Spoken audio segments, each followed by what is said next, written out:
Assalamualaikum warahmatullahi wabarakatuh. Alhamdulillahirabbil alamin wal 'aqibatu lil muttaqin wala udwana illa 'alal zalimin. Asyhadu an la ilaha illallah al-malikul haqqul mubin wa asyhadu anna Muhammadan abduhu wa rasuluhu shadiqul wa'dil amin. Amma ba'du. Pemirsa Marhaban TV rahimakumullah, dimanapun Anda berada, tema kajian kali ini adalah tentang hak-hak suami, ya. Hak suami ini berarti kewajiban istri. Kewajiban istri terhadap suaminya dan merupakan hak suami dari istrinya. Nah, ini harus ditunaikan.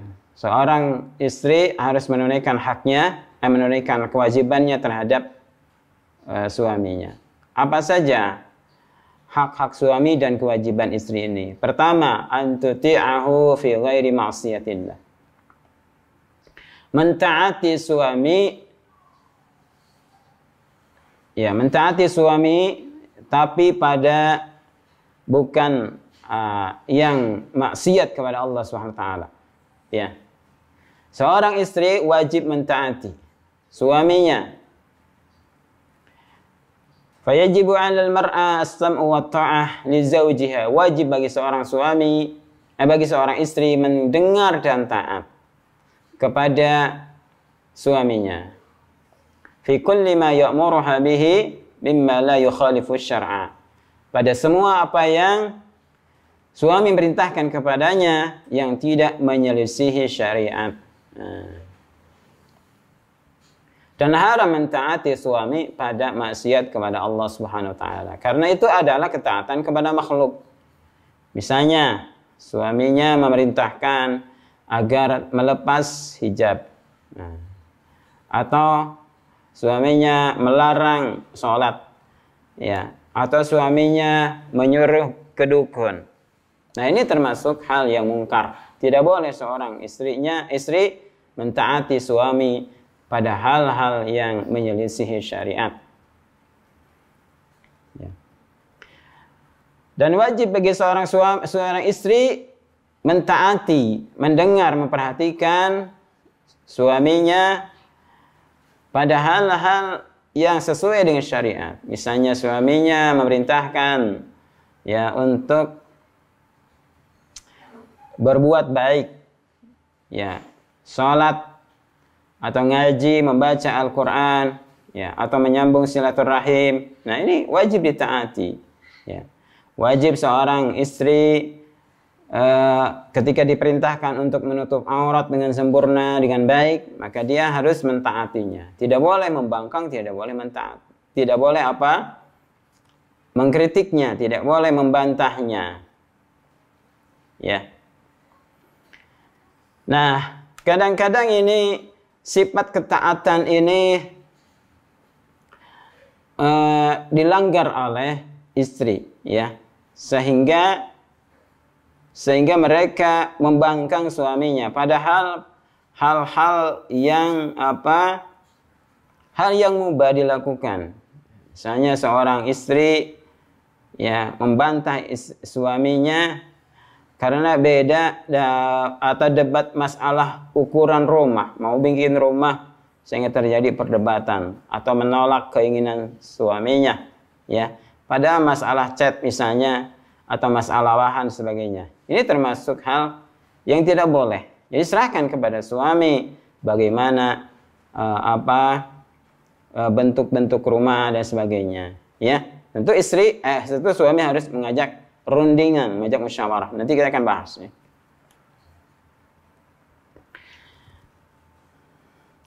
Jangan sampai mereka atau istri ini dosa kepada suami, yaitu dengan kufur dalam pergaulan. Ya. Sebagaimana hadis yang dari Abdullah bin Abbas radhiyallahu anhuma, dia berkata, Nabi SAW bersabda, "Uritu an-nara fa idza aktsaru ahliha an-nisa." Aku diperlihatkan neraka dan ternyata kebanyakan penghuninya adalah kaum wanita. Ya, yakfurna, mereka ini kufur. Kila, ada yang bertanya, ayakfurna billah, apakah mereka ini kufur kepada Allah? Kalau kata Nabi, yakfurna al-ashir. Mereka itu wanita ini kufur dalam pergaulan rumah tangga. Wa yakfurnal ihsan, mereka kufur dalam berbuat baik. Lau ahsanta ila ihdahunna ad-dahra, kalau engkau berbuat baik kepada salah satu mereka sepanjang masa. Summa ra'at minka syai'an, lalu dia melihat kepada engkau sesuatu yang tidak menyenangkan hati. Qalat ma ra'aitu minka khairan qattun, aku tidak melihat kepadamu kebaikan sama sekali. Nah ini, ya, kadang seorang istri ini menihilkan jasa suaminya. Ya, suaminya sudah berbuat baik, akhirnya dia berbuat dosa dengan mengatakan, ya, saya tidak pernah diperhatikan, saya tidak pernah dicintai, saya tidak pernah disayangi, saya merasa dizalimi, dan sebagainya. Nah, atau kamu tidak memberikan kesenangan kepada saya karena dia merasa misalnya tidak diperhatikan, ya, atau tidak nyaman hatinya. Ini merupakan dosa, ya, atau tidak taat terhadap suaminya, dan ini merupakan haknya tidak diterima. Jadi ini wajib, ya, bagi seorang istri mendengar dan taat pada hal yang baik terhadap suaminya. Termasuk dalam hal apa? Dalam hubungan seksual. Tidak boleh seorang istri itu menolak ajakan suaminya dalam berhubungan badan, hubungan biologis, ya, tanpa adanya uzur. Kecuali kalau ada uzur, misalnya lagi haid atau nifas, ya, boleh menolak ajakan suaminya. Tapi kalau sedang normal, sedang sehat, tidak boleh.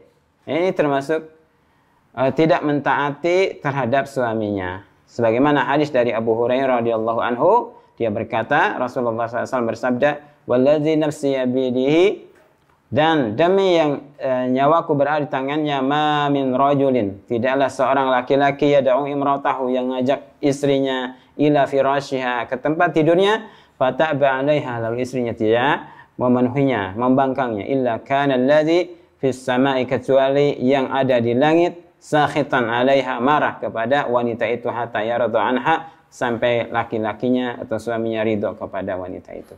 Hadis ini muttafaqun alaih, diriwayatkan Imam Bukhari dan Muslim. Nah, jadi tidak boleh seorang si istri menolak ajakan hubungan badan atau jima dengan suaminya, ya, dengan suaminya, ya, karena ini termasuk pembangkangan. Kenapa? Karena salah satu fungsi menikah adalah untuk menyalurkan syahwat biologis. Nah, ini laki-laki, syahwat biologisnya beda dengan perempuan. Kalau laki-laki itu mudah terangsang hanya dengan melihat, ya, ya, dengan melihat, matanya bisa melihat sesuatu yang menarik hatinya, ini syahwatnya bisa terangsang. Beda dengan perempuan. Perempuan itu, ya, tidak bisa melihat, tapi adalah dengan belayan, dengan ucapan. Nah, biasanya kalau wanita sudah dibelai atau dirayu-rayu, itu hatinya mudah luluh. Ya, nggak ada ceritanya seorang perempuan melihat laki-laki, wah, langsung tertarik dan sebagainya, terangsang, nggak ada. Ya, kecuali kalau perempuan itu sudah mendengar suaranya atau rayuannya atau belayannya atau dekapannya, baru dia syahwatnya timbul. Beda dengan laki-laki. Laki-laki itu melihat, ya, wanita, ya, yang menarik hatinya, itu akan syahwatnya akan termotivasi. Nah, dengan demikian adanya istri adalah untuk bisa menyalurkan syahwatnya ini, dan laki-laki, ya, ini laki-laki biasanya kalau sudah melakukan ingin segera cepat. Nah, kenapa hal ini dilakukan kepada istrinya? Karena satu-satunya yang bisa menyalurkan syahwatnya hanyalah istrinya, tidak yang lain. Ya, contoh, kalau lapar perut, ya, masih banyak warung makan, masih banyak rumah makan. Tapi kalau lapar di bawah perut, enggak ada penyalurannya kecuali istrinya. Maka ini istri kita adalah yang paling berhak ya untuk disalurkan syahwatnya. Maka ini hak suami dan merupakan kewajiban istri.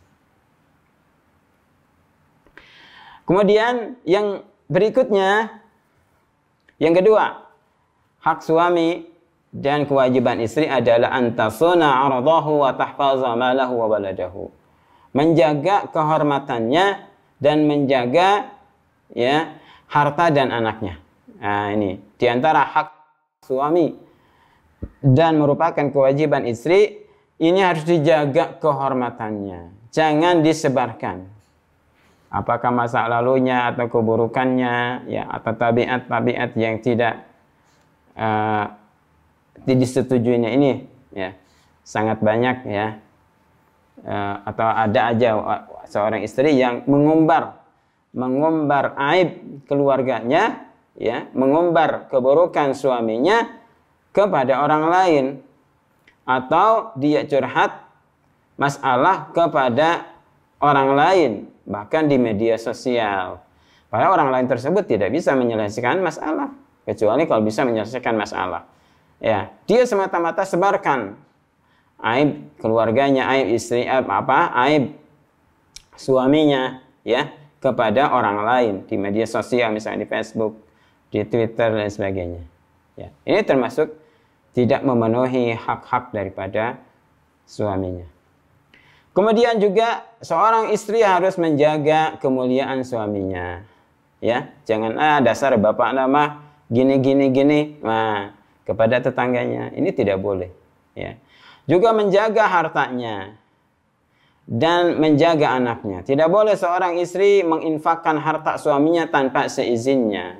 Ya, misalkan memberikan bersedekah dari harta istri, dari harta suaminya tanpa ada izin. Harus minta izin dulu. Ini ada perlu sedekah atau memberikan sesuatu kepada anak yatim, maka ini harus minta izin daripada suaminya. Allah SWT berfirman, "Fas-salihatu qanitatun hafizatun lil ghaibi bima hafizallah." Wanita-wanita yang saleh, yang taat, yang menjaga hal yang gaib. Maksudnya hal yang gaib itu adalah ketika suaminya tidak ada di rumah, bima hafizallah, dengan apa yang Allah telah menjaganya. Ya. Nah, ini merupakan kewajiban istri dan hak suaminya. Yang ketiga, az-zinatu wa tajammulu lahu, ya, berhias dan mempercantik diri untuk suaminya, bukan untuk yang lain. Ya. Sebagian istri ada beranggapan kalau dia berhias ya, kemudian bahwa itu tidak mempermalukan suaminya. Berhias untuk orang lain supaya orang lain itu menyangka bahwa suaminya itu telah mempercantik. Ini salah. Harusnya memperhias diri adalah untuk suaminya. Ketika suaminya di rumah, ya, itu percantik dirinya. Pakai perhiasan dan sebagainya, ya, pakai baju yang paling bagus ya. Atau perlu perawatan ya, wajahnya ya, ini adalah hak suami dan kewajiban istri ya. Di mana biayanya minta aja kepada suami ya. Ada infak kewajiban infak dari suaminya ya. Jangan sampai misalnya tajammul ya, atau memperhias diri untuk orang lain, atau mempercantik itu agar disebut sebagai wanita yang cantik, dipuji oleh orang lain. Nah, ini salah ya, salah. Yang keempat, luzumu zaujah baita zaujiha, tinggalnya istri di rumah suaminya. Jadi tidak boleh seorang istri keluar dari rumah kecuali dengan izinnya, walaupun mau ke masjid. Ya, hendaklah dia meminta izin, ya, meminta izin kalau mau keluar ke rumah, atau misalnya ke warung, ya, hendaklah dia minta izin. Atau ada perjanjian, ya, kalau ke warung yang dekat itu, ya, minta izin dulu. Allah SWT berfirman, wa qarna fi buyutikunna wa la tabarrajna tabarrujal jahiliyatil ula wa aqimna shalah wa atina zakah wa atina Allaha wa rasulah innama yuridullahu liyuzhiba ankum rijsa ahlal baiti wa yutahhirakum tathira. Hendaklah kalian, wahai para wanita, tinggal di rumah kalian, jangan tabarruj, ya, seperti tabarrujnya wanita jahiliyah yang dahulu. Dan hendaklah kalian mendirikan salat, membayar zakat, dan mentaati Allah dan Rasulnya. Sesungguhnya Allah akan menghilangkan dari kalian, wahai ahlul bait, yaitu keburukan, ya, dan mensucikannya dengan sesuci-sucinya. Ini adalah kewajiban istri dan hak daripada suami, ya. Jangan sampai misalnya istrinya, di banyak kasus istrinya tidak mau dibawa oleh suaminya, ya, masih betah dengan rumah orang tuanya, ya, sehingga dia tidak mau ikut kepada suaminya. Ini salah, ya, ini salah. Sehingga karena tidak mau dibawa ikut, ya, lebih baik cerai daripada ikut suaminya. Nah, ini adalah salah. Ini hak suami dan merupakan kewajiban istri. Kata orang Sunda, kalau mau kemanapun dibawa, ya, ke yang cocopet, ya, harus ikut. Karena sudah kewajiban seorang istri ikut kepada suaminya. Kemudian yang kelima, adamul izni li ahadin bidukhuli baitihi illa biizni. Tidak boleh, tidak mengizinkan seorang pun memasuki rumahnya kecuali dengan izin suaminya. Tidak boleh misalnya ada tamu, ya, langsung istri-istrinya memerintahkan masuk ke ruang tamu, ya, ini tidak boleh kecuali dengan izin suaminya. Misalnya ada tamu, suaminya nggak ada, telepon dulu, ya, ini ada tamu, boleh tidak masuk, ya, cuma diizinkan maka boleh. Kemudian yang keenam, tidak boleh berpuasa sunnah kecuali dengan izin suami kalau suaminya hadir, ya. Nabi SAW bersabda sebagaimana hadis diriwayatkan dari Abu Hurairah radhiyallahu anhu, la yahillu limra'atil mar'ati, tidak halal bagi seorang perempuan antasuma wa zawjuha syahidun illa biiznih, ya. Dia berpuasa sunnah sedangkan suaminya ada, kecuali dengan izin suaminya. Minta izin, ya. Misalkan abi atau bapak anjing puasa, nah itu termasuk minta izin. Wala ta'zana fi baitihi illa biiznih, ya. Wala anfaqat min nafaqatin min ghairi amrihi fa innahu yuaddi ilaihi syatruhu.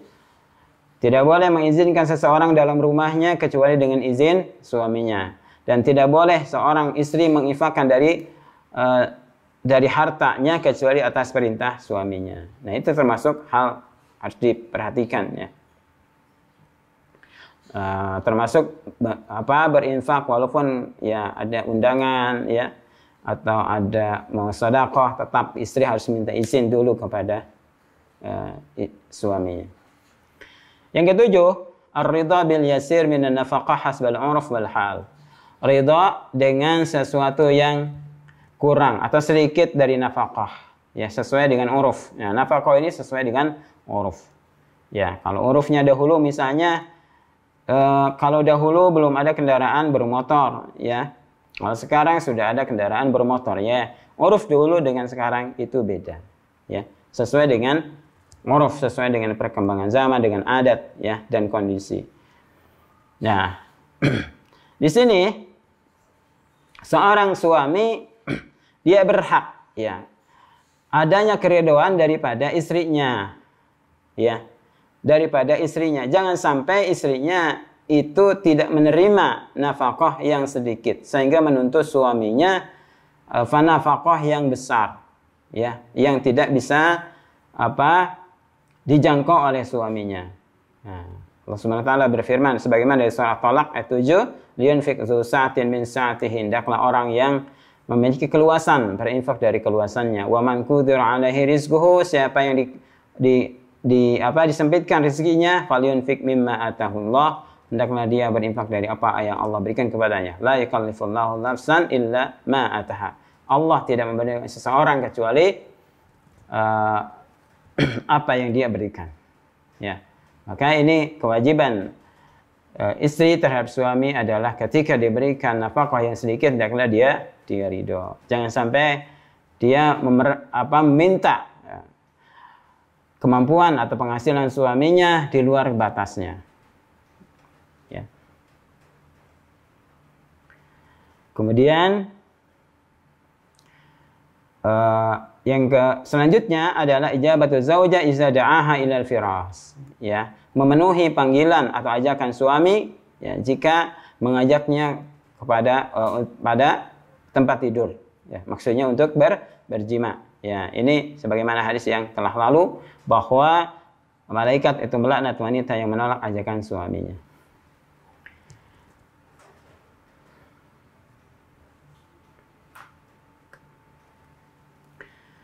Kemudian yang ke-9, husnul qiyami ala auladihi, berbuat baik terhadap anaknya, anak-anak suami.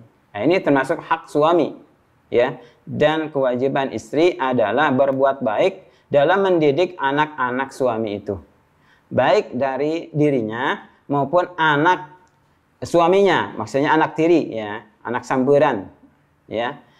Baik anak asli dari istrinya, dari wanita itu maupun dari anak-anak tirinya, tetap harus berbuat baik. Fala taghdabu alaihim, jangan memarahi mereka, ya. Wa la tasubbuhum, jangan mencaci maki mereka. Nah, ini jangan memarahi mereka, jangan mencaci maki mereka, jangan menghina mereka, ya. Dasar bapak nage, nah itu, atau dasar aki nage, uyah matara turun tarates kahanap, ya. Eta tarates kaluhur kahanap. Nah, itu termasuk tasubbuhum, ya. Nah, itu termasuk mencaci maki, ya. Wala tad'u alaihim, jangan mendoakan keburukan, ya. Si doakan si asing pengkor dan sebagainya, ya. Nah, itu termasuk mendoakan keburukan terhadap anak kita, anak istri, ya, anak dari suami atau anak dari wanita tersebut. Ini tidak boleh, ya. Yang ke-10, husnul muamalati walidayhi wa qaribihi wa dhuyufihi, berbuat baik, ya, berinteraksi dengan kedua orang tuanya, maksudnya mertuanya, ya, kerabat-kerabatnya dan tamu-tamunya. Nah, ini tidak boleh seorang istri itu memusuhi mertuanya atau memusuhi saudara-saudara daripada suaminya. Ya, ini banyak kejadian, ya. Semoga kita dijauhkan seperti itu, yaitu harus berbuat baik. Bagaimana kalau mereka tidak berbuat baik? Ya, tetap kita harus berbuat baik kepada saudara, kepada mertua kita. Yang ke-11, kitmanu asrari zauj, adalah menyembunyikan rahasia-rahasia suami, ya. Jangan disebar, walaupun kepada teman dekat, ya, atau kepada saudara kita, tidak boleh sebarkan. Itu adalah kewajiban suami, kewajiban istri dan hak suami. Kemudian selanjutnya, khidmatul mar'ah zaujaha wa baitaha wa auladaha, mengkhidmah, ya, seorang perempuan, ya, terhadap suaminya, rumahnya dan anak-anaknya, ya. Maksudnya adalah seorang suami itu mendapatkan hak, dia dilayani baik di rumahnya dalam makanan, pakaian, minuman, ya, perhatian terhadap anaknya. Ini sesuai dengan uruf adat yang berlaku. Kemudian ada hak-hak mustarakah, ada hak-hak yang merupakan kewajiban bersama antara suami dan istri. Apa saja? Adalah hilul asyrah baina zawjain wastima'u kullin minhuma bil akhar fayahillu lizawji min zawji ma yahillu laha minhu. Adalah saling membolehkan hubungan di antara suami istri, ya, dan saling menikmati, ya, menikmati dari pasangan mereka, pasangan keduanya dengan yang lain. Saling menghalalkan, maksudnya adalah seorang suami harus memuaskan istrinya, begitupun istrinya harus memuaskan suaminya. Yang kedua, husnul mu'asyarah baina zawjaini bil ma'ruf wa husnul khuluq, harus ada pergaulan yang baik, ya, di antara pasangan suami istri, dan harus akhlaknya berbuat baik. Ya, tentu ini harus kedua-duanya, muasyarah bil ma'ruf, dilakukan baik dari suami kepada istri maupun dari istri kepada suami. Kemudian subutun nasabil aulad wal banat minaz zauji, tetapnya nasab anak-anak dan anak laki-laki dan anak perempuan dari suami. Nah, ini nasab. Maka nasab atau hubungan keluarga itu secara nasab dihubungkan seorang anak kepada ayahnya, ya. Misalkan fulan bin fulan atau fulanah binti fulan, ya, tidak dihubungkan kepada ibunya kecuali anak zina. Anak zina dihubungkan nasabnya kepada ibunya, ya. Kemudian subutu tawarus baina zawjaini bimajarradil aqdi, tetapnya saling mewarisi di antara suami istri semata-mata dengan akad. Nah, ini saling mewarisi. Ini hak suami dan istri. Wujubut ta'awun fi ma bainahuma 'alal birri wat taqwa wa khidmatul baiti wa tarbiyatul aulad. Wajibnya kerjasama di antara keduanya di atas kebaikan dan ketakwaan, ya. Juga mengurus rumah, mendidik anak-anak. Nah, ini termasuk kewajiban berdua. Bukan hanya kewajiban istri, bukan juga hanya kewajiban suami. Keduanya harus bersama-sama, bekerja sama dalam membangun ketakwaan. Mengkhidmah rumah, ya, menyapu bersama, ya, ngepel bersama, mendidik anak-anak demikian juga. Kemudian bersabar dan memikul gangguan masing-masing, ya. Kemudian amanah dan memenuhi janji. Kemudian tetapnya hubungan persaudaraan karena perkawinan. Maka tidak boleh seorang suami dia menikahi kerabat istrinya, ya. Seperti apa? Seperti saudarinya, ya. Seperti adiknya, adik perempuannya atau kakak perempuannya, ya. Nah, jadi ini adanya hubungan haram.